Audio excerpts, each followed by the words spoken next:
I promise, one more chapter, and I will go on my hike right now.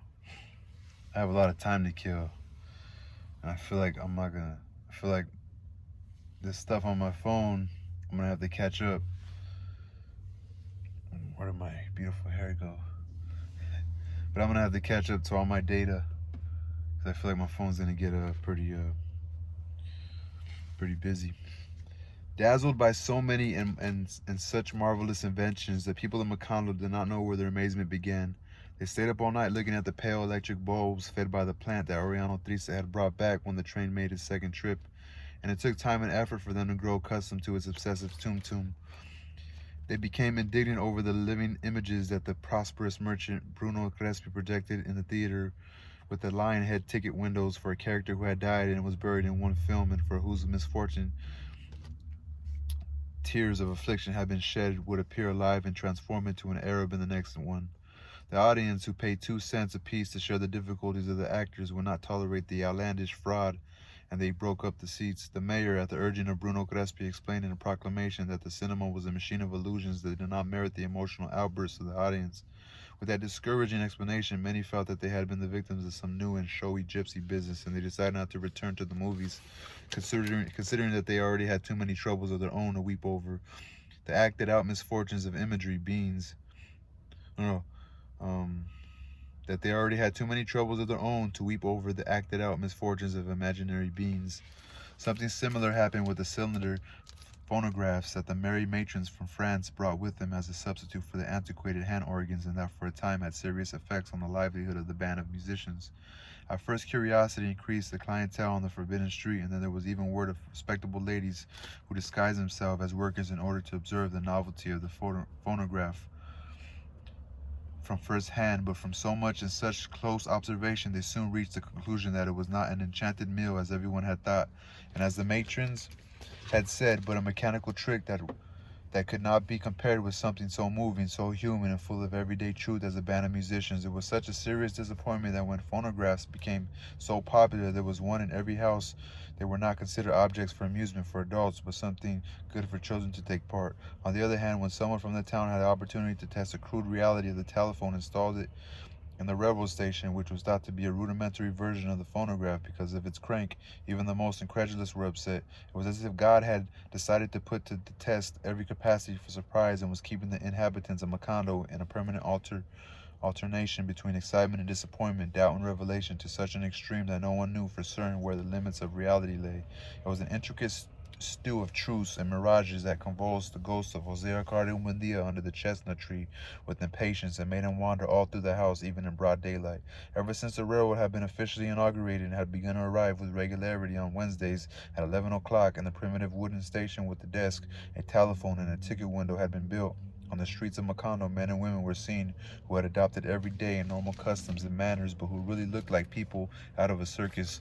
In a town that had chafed under the tricks of the gypsies, there was no future for those ambulatory acrobats of commerce who, with equal effrontery, EFFRONTERY, offered a whistling kettle and a daily regime that would assure the salvation of the soul on the seventh day. But from those who let themselves be convinced out of the fatigue and the ones who were always unwary, they reaped stupendous benefits. Among those theatrical creatures wearing riding breeches and leggings, a pith helmet, and steel-rimmed glasses, with topaz eyes and the skin of a thin rooster, there arrived in Macondo, on one of so many Wednesdays, the chubby and smiling Mr. Herbert, who waited at the house. No one had noticed him at the table until the first bunch of bananas had been eaten. Oriano Segundo had come across him by chance as he protested in broken Spanish because there were no rooms at the Hotel Jacob, and as he frequently did with strangers, he took him home. He was in the captive balloon business. Which had taken him halfway around the world with excellent profits, but he had not succeeded in taking anyone up in Macondo because they considered that invention backward after having seen and tried the gypsies' flying carpets. He was leaving, therefore, on the next train when they brought to the table a tiger-striped bunch of bananas that they were accustomed to hang in the dining room during lunch. He picked the first piece of fruit without great enthusiasm, but he kept on eating as he spoke, tasting, chewing, more with the distraction of a wise man than with the delight of a good eater.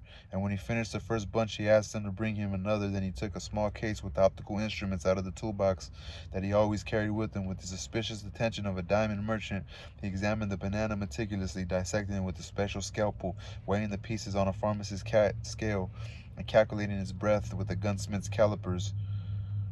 breadth, breadth, with the gunsmith's calipers. Then he took a series of instruments out of the chest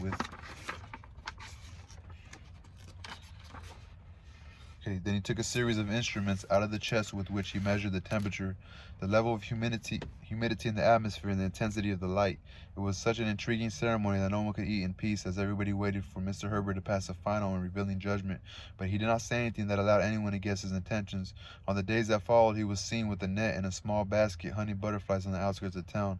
On Wednesday, a group of engineers, agronomists, hydrologists, topographers, and surveyors arrived who for several weeks explored the places where Mr. Herbert had hunted his butterflies. Later on, Mr. Jack Brown arrived in an extra coach that had been coupled onto the yellow train, and this was silver-plated all over, with seats of episcopal velvet and a roof of blue glass. Also arriving on the special car, fluttering around Mr. Brown, were the solemn lawyers dressed in black who in different times had followed Colonel Moreno Buendia everywhere, and that led the people to think that the agronomists, hydrologists, topographers, and surveyors like Mr. Herbert with his captive balloons and his colored butterflies, and Mr. Brown with his mausoleum on his wheels and his ferocious German shepherd dogs had something to do with the war. There was not much time to think about it, however, because the suspicious inhabitants of Macondo barely began to wonder what the devil was going on when the town had already become transformed into an encampment of wooden houses with zinc roofs inhabited by foreigners who arrived on the train from halfway around the world, riding not only on the seats and platforms but even on the roof of the coaches. The gringos, who later on brought their languid wives in muslin dresses and large veiled hats, built a separate town across the railroad tracks with streets lined with palm trees, houses with screened windows, small white tables on the terraces, and fans mounted on the ceilings, and extensive blue lawns with peacocks and quails. The section was surrounded by a metal fence topped with a band of electrified chicken wire, which during the cool summer mornings would be black with roasted swallows. No one knew yet what they were after, or whether they were actually nothing but philanthropists, when they had already caused a colossal disturbance, much more than that of the old gypsies, but less transitory and understandable. Endowed with means that had been reserved for divine providence in former times, they changed the pattern of the rains, accelerated the cycle of harvest, and moved the river from where it had always been and put it with white stones and icy currents on the other side of the town, behind the cemetery. It was at that time that they built a fortress of reinforced concrete over the faded tomb of Jose Arcadio so that the corpse's smell of powder would not contaminate the waters. For the foreigners who arrived without love, they converted the Street of the Loving Matrons from France into a more extensive village than it had been, and on one glorious Wednesday they brought in a trainload of strange horrors, Babylonian women skilled in age-old methods and in possession of all manner of unguents, unguents, and devices to stimulate the unaroused, to give courage to the timid, to satiate, satiate, the voracious, to exalt the modest man, to teach a lesson to repeaters, and to correct solitary people. The street of the Turks, enriched by well-lit stores with products from abroad, displacing old bazaars with their bright colors, overflowed on Saturday nights with the crowds of adventurers who bumped into each other among gambling tables, shooting galleries, the alley where the future was guessed and dreams interpreted, and tables of fried food and drinks. And on Sunday mornings there were scattered on the ground bodies that were sometimes those of happy drunkards and more often those of onlookers fouled by shots, fists, knives, and bottles during the brawls. It was such a tumultuous and intemperate invasion that during the first days it was impossible to walk through the streets because of the furniture and trunks and the noise of carpentry of those who were building their houses in any vacant lot without asking one's permission, and the scandalous behavior of couples who hung their hammocks between the almond trees and made love under the netting in broad daylight and in the view of everyone. The only serene corner had been established by peaceful West Indian Negroes who built a marginal street with wooden houses on piles where there would sit in the doors at dusk singing melancholy hymns in the disordered gabble. So many changes took place in such a short time that 8 months after Mr. Herbert's visit, the old inhabitants had a hard time recognizing their own town. Look at the mess we've got ourselves into, Colonel Areno Buendia said at that time, just because we invited a gringo to eat some bananas. Ariendo Segundo, on the other hand, could not contain his happiness over the avalanche of foreigners. The house was suddenly filled with unknown guests, with invincible and worldly carousers, and it became necessary to add bedrooms off the courtyard, widen the dining room, and exchange the old table for one that held 16 people with new china and silver, and even then they had to eat lunch in shifts.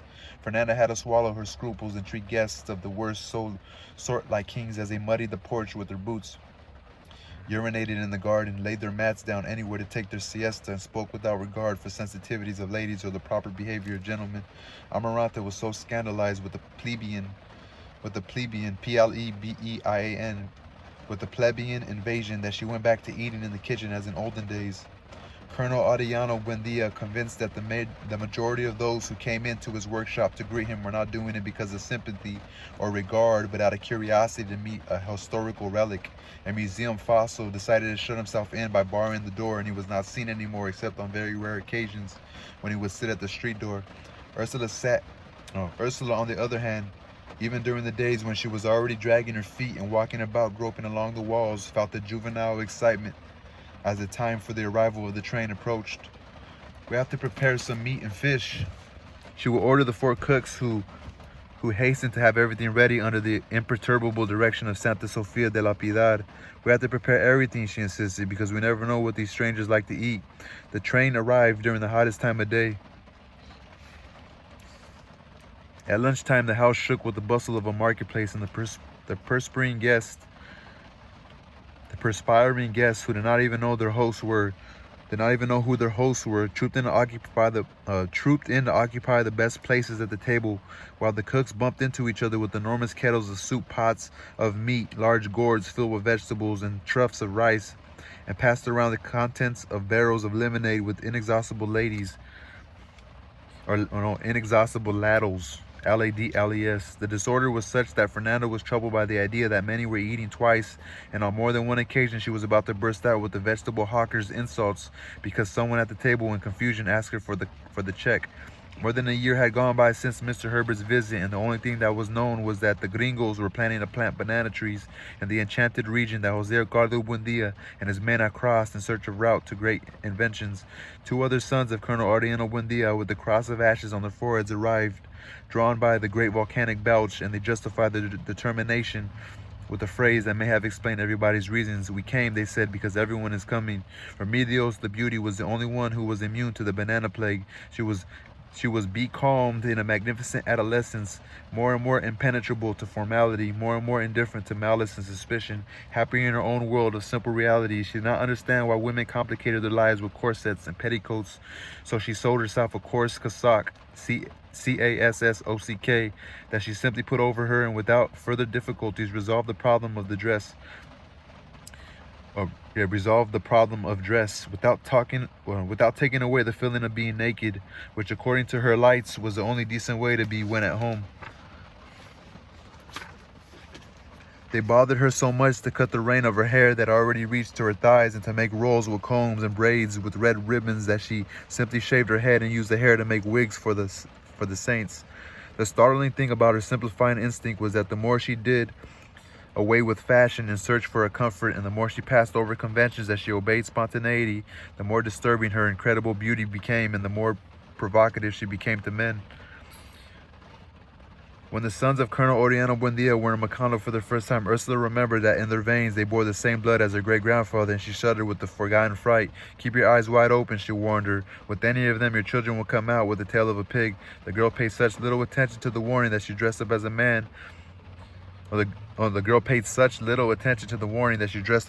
and rolled around in the sand in order to climb the greased pole, and she was at the point of bringing on a tragedy among the 17 cousins who were driven mad by the unbearable spectacle.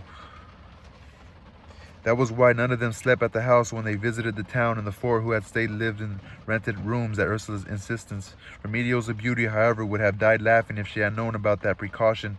Until her last moment on earth, she was unaware that her irreparable fate as a disturbing woman was a daily disaster. Every time she appeared in the dining room against Ursula's orders, she caused a panic of exasperation amongst the outsiders. It was all too evident that she was completely naked underneath her crude nightshirt, and no one could understand that her shaved and perfect skull was not some kind of challenge, and that the boldness with which she uncovered her thighs to cool off was not a criminal provocation, nor was her pleasure when she sucked her fingers after eating.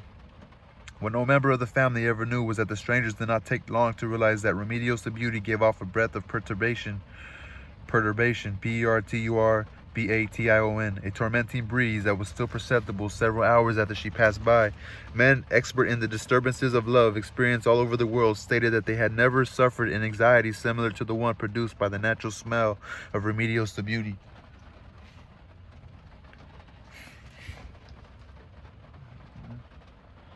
The world full of sketchy people, man. On the porch with the begonias, in the parlor, and any place in the house, it was possible to point out the exact place where she had been in the time that passed since she had left it. It was a definite, unmistakable trace that no one in the family could distinguish because it had been incorporated into the daily doors for a long time. But it was one that the outsiders identified immediately. They were the only ones, therefore, who understood how the young commander of the guard had died of love and how a gentleman from a faraway land had been plunged into desperation. Unaware of the restless circle in which she moved, of the unbearable state of intimate calamity that she provoked as she passed by, Remedios the Beauty treated the men without the least bit of malice, and in the end upset them with her innocent complacence. Complaisance. When Ursula succeeded in imposing the command that she eat with Amaranta in the kitchen so that the outsiders would not see her, she felt more comfortable because after all she was beyond all discipline. In reality, it made no difference to her where she ate, and not at regular hours, but according to the whims of her appetite. Sometimes she would get up to have lunch at 3 in the morning, sleep all day long, and she spent several months with her timetable all in disarray until some casual incident would bring her back into the order of things. When things were going better, she would get up at 11 o'clock in the morning and shut herself up until 2 o'clock, completely nude in the bathroom, killing scorpions as she came out of her dense and prolonged sleep. Then she would throw water from the cistern over herself with a gourd, G-O-U-R-D, gourd. It was an act so prolonged, so meticulous, so rich in ceremonial aspects that one who did not know her well would have thought that she was given over to the deserved adoration of her own body. For her, however, that solitary rite lacked all sensuality and was simply a way of passing the time until she was hungry. One day, as she began to bathe herself, a stranger lifted a tile from the roof and was breathless at the tremendous spectacle of her nudity. She saw his desolate eyes through the broken tiles and had no reaction of shame, but rather one of alarm. "Be careful," she exclaimed, "you'll fall." "I just wanted to see you," the foreigner murmured. "All right," she said, "but be careful, those tiles are rotten." The stranger's face had a pained expression of stupor, and he seemed to be battling silently against his primary instinct so as not to break up the mirage. But Remedios the Beauty thought that he was suffering from the fear that the tiles would break, and she bathed herself more quickly than usual so that the man would not be in danger. While she was pouring water from the cistern, she told him that the roof was in that state because she thought that the bed of the leaves had been rotted by the rain, and that was what was filling the bathroom with scorpions. The stranger thought that her small talk was a way of covering her complacence, complacence, so that when she began to soap herself, he gave in to temptation and went a step further. "Let me soap you," he murmured. "Thank you for your good intentions," she said, "but my 2 hands are quite enough, even if it's just your back," the foreigner begged. "That would be silly," she said. "People never soap their backs." Then while she was drying herself, the stranger begged her with his eyes full of tears to marry him. She answered him sincerely that she would never marry a man who was so simple that he had wasted almost an hour and even went without lunch just to see a woman taking a bath. Finally, when she put on her cassock, C-A-S-S-O-C-K, the man could not bear the proof that indeed she was not wearing anything underneath, as everyone had suspected, and he felt himself marked forever with the white-hot iron of that secret. Then he took 2 more tiles off in order to drop down into the bathroom.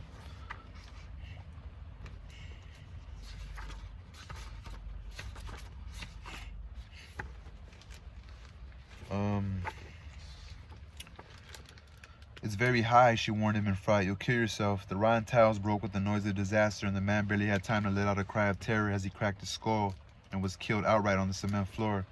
The foreigners who heard the noise in the dining room and hastened to remove the body noticed the suffocating odor of Remedios the Beauty on his skin. It was so deep in his body that the cracks in his skull did not give off blood, but an amber-colored oil that was impregnated with that secret perfume. Then they understood that the smell of Remedios the Beauty kept on torturing men beyond death, right down to the dust of their bones. Nevertheless, they did not relate that horrible accident to the other 2 men who had died because of Remedios' beauty. A victim was still needed before the outsiders and many of the old inhabitants of Macondo would credit the legend that Remedios Buendia did not give off a breath of love but a fatal emanation. The occasion for the proof of it came some months later on one afternoon when Remedios the Beauty went with a group of girlfriends to look at new plantings for the girls of Macondo. That novel game was reason for laughter and surprises, frights, and jokes, and at night they would talk about their walk as if it had been an experience in a dream. Such was the prestige of that silence that Ursula did not have the heart to take the fun away from Remedios the Beauty, and she let it go one afternoon, providing that she wore a hat and had a decent dress. As soon as a group of friends went into the plantings, the air became impregnated with a fatal fragrance.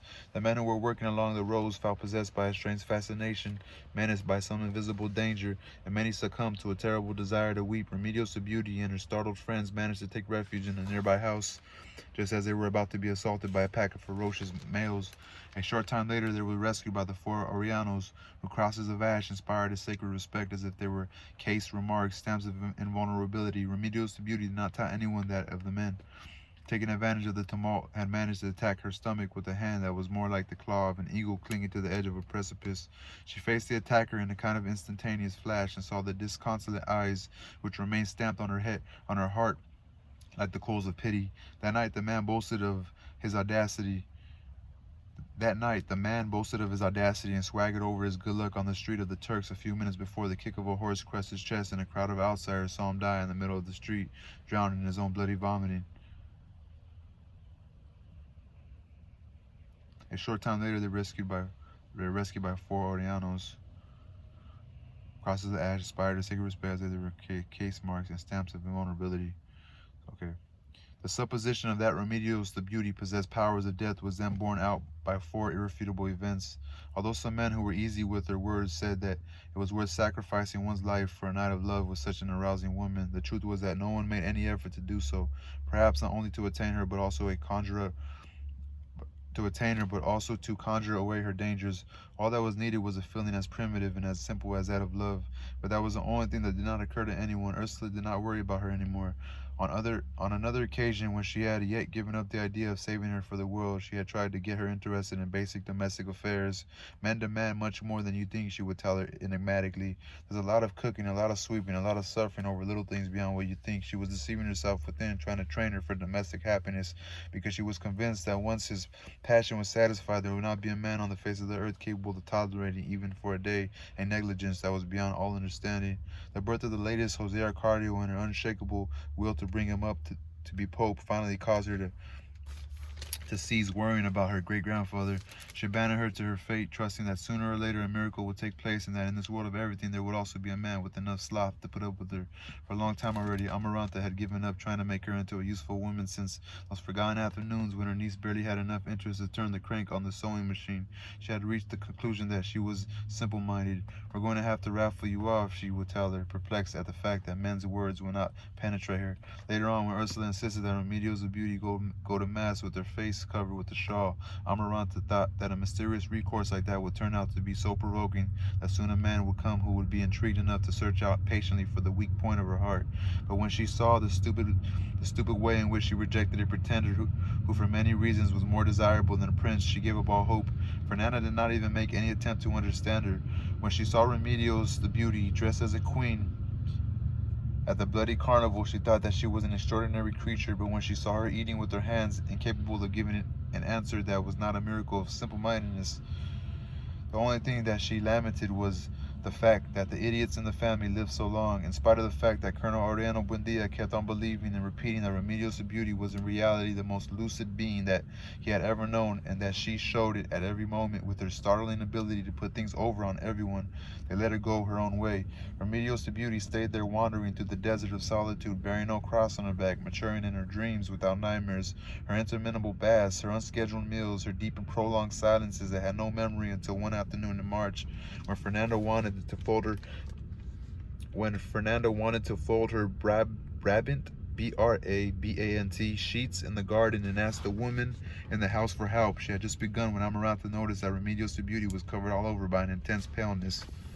"Don't you feel well?" she asked her. Remedios the Beauty, who was clutching the sheet by the other end, gave a pitying smile. "Quite the opposite," she said. "I never felt better." She had just finished saying it when Fernanda felt a delicate wind of light pull the sheets out of her hands and open them up wide. Amaranta felt a mysterious trembling in the lace on her petticoats, and she tried to grasp the sheet so that she would not fall down at the instant in which Remedios' beauty began to rise. Ursula, almost blind at the time, was the only person who was suffering, or who was sufficiently calm to identify the nature of that determined wind, and she left the sheets to the mercy of the light as she watched Remedios' beauty waving goodbye in the midst of the flapping sheets that rose up with her, abandoning with her the environment of beetles and dahlias, and passing through the air with her as 4 o'clock in the afternoon came to an end, and they were lost forever with her in the upper atmosphere where not even the highest flying birds of memory could reach her. The outsiders, of course, thought that Remedios' beauty had finally succumbed to her irrevocable fate of a queen bee, and that her family was trying to save her honor with that tale of levitation. Fernanda, burning with envy,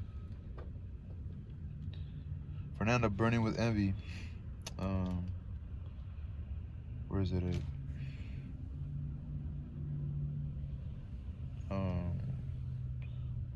Fernanda, burning with envy, finally accepted the miracle, and for a long time she kept on praying to God to send her back to her sheets. Most people believe in the miracle, and they even lighted candles and celebrated novenas. Perhaps there might have been talk of nothing else for a long time if the barbarous extermination of the Arenos had not replaced amazement with horror. Although he had never thought of it as an omen, Colonel Aureliano Buendia had foreseen the tragic end of his sons in a certain way. When Aureliano Cerrado and Aureliano Arcaya, the two who arrived during the tumult, expressed a wish to stay in Macondo, their father tried to dissuade them. He could not understand what they were going to do in a town that had been transformed into a dangerous place overnight, but Aureliano Centeno and Aureliano Triste, backed by Aureliano Segundo, gave them work in their businesses. Colonel Aureliano Buendia had reasons that they were still very confused and were against that determination. When he saw Mr. Brown in the first automobile to reach Macondo, an orange convertible with a horn that frightened the dogs with its bark, the old soldier grew indignant with the servile excitement of the people when he realized that something had changed in the makeup of the men since the days when they would leave their wives and children and toss a shotgun on their shoulders to go off to war. The local authorities, after the armistice in Irlandia, were mayors without initiative, decorative judges picked from among the peaceful and tired conservatives of Macondo. This is a regime of wretches, Colonel Aureliano Buendia would comment when he saw the barefoot policemen armed with wooden clubs pass. We fought all those wars and all of it just so that we didn't have to paint our houses blue. When the banana company arrived, however, the local functionaries were replaced by dictatorial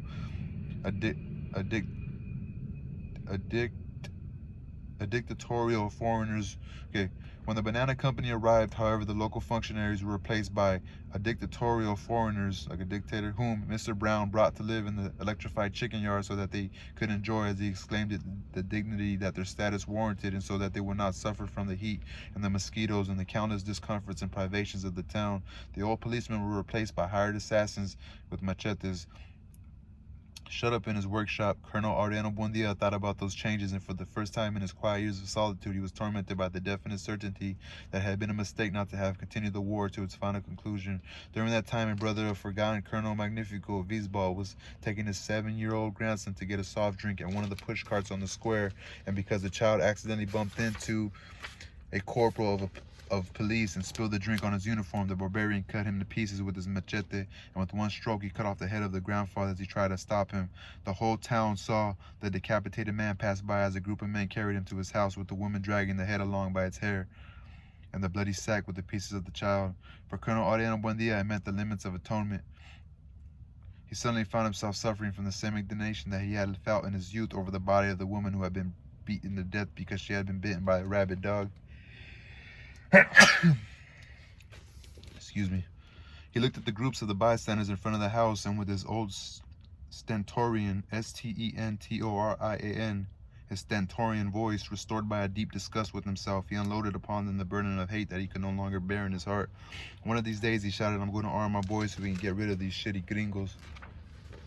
During the course of that week, at different places along the coast, his 17 sons were hunted down like rabbits by invisible criminals who aimed at the center of their crosses of ash.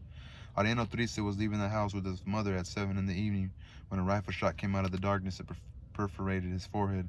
Aureliano Centeno was found in the hammock that he was accustomed to hang up in the factory with an ice pick between his eyebrows driven in up to the handle. Ariano Serraldo had left his girlfriend at her parents' house after having taken her to the movies and was returning through the well-lighted street of the Turks when someone in the crowd, who was never identified, fired a revolver shot which knocked him over into a cauldron of boiling lard. A few minutes later, someone knocked at the door of the room where Ariano Arcaya was shut up with a woman and shouted to him, "Hurry up, they're killing your brothers." The woman who was with him said later that Ariano Arcaya jumped out of bed and opened the door and was greeted with a discharge of a Mauser that split his head open.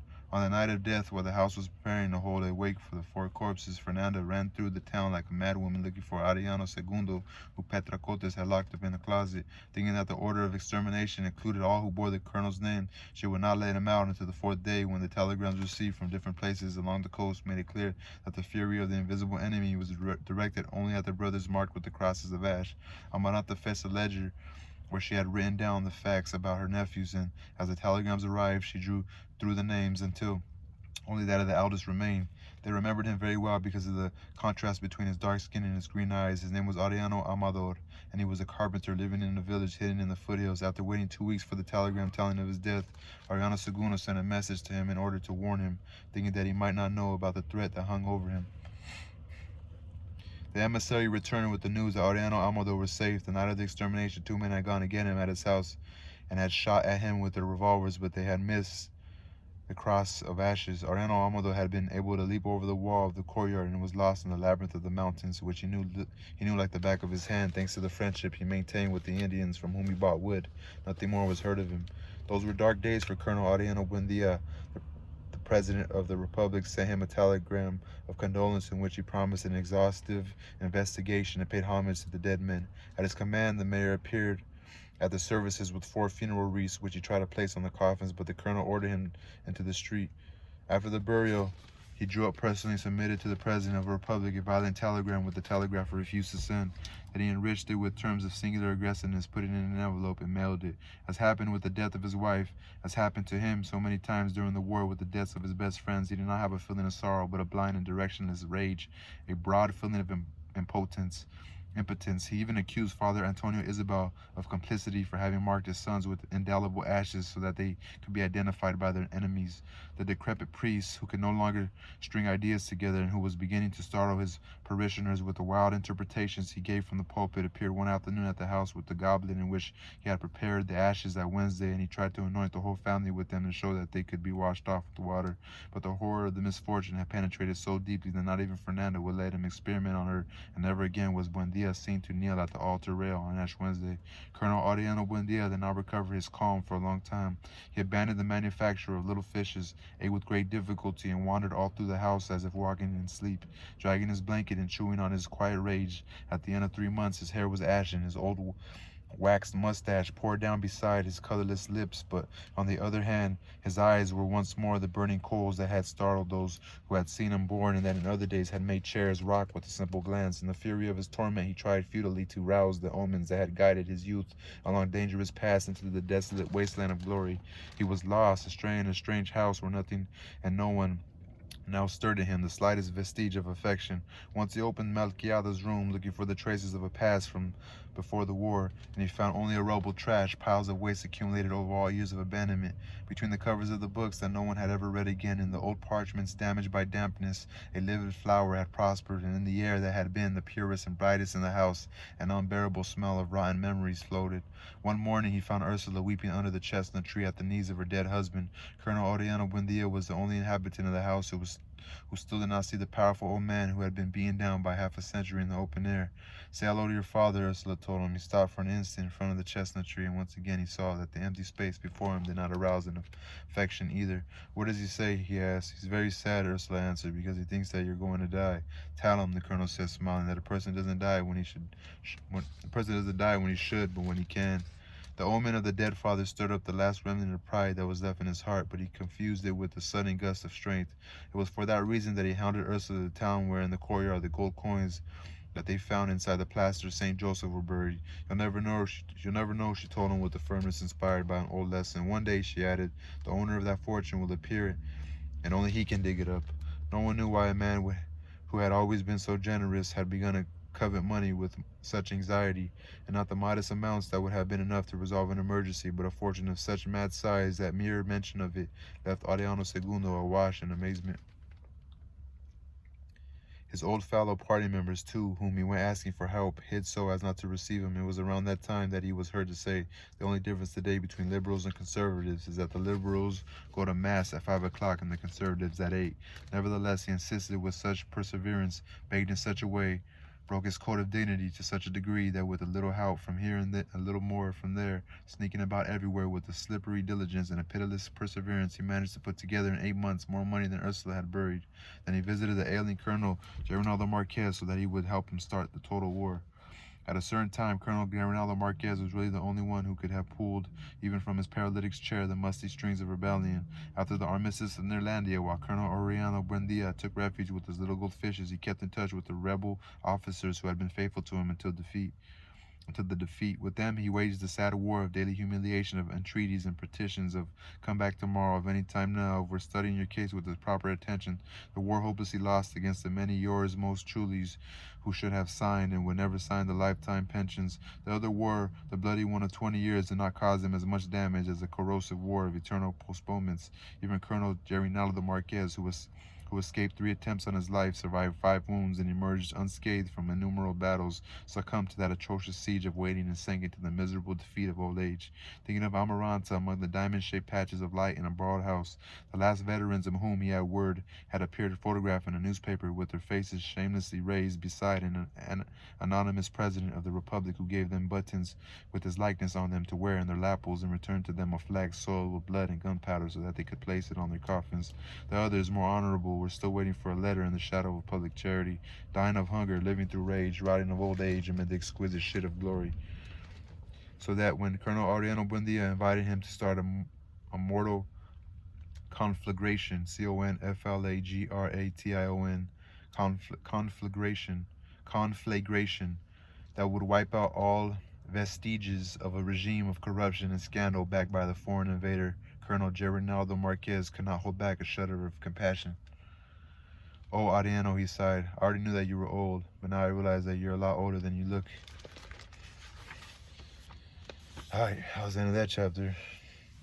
I've already almost read 50 pages already. It's been like an hour already. Because this last chapter and this chapter now are close to 40 minutes, so time flies, man. Peace. I'm kind of hungry.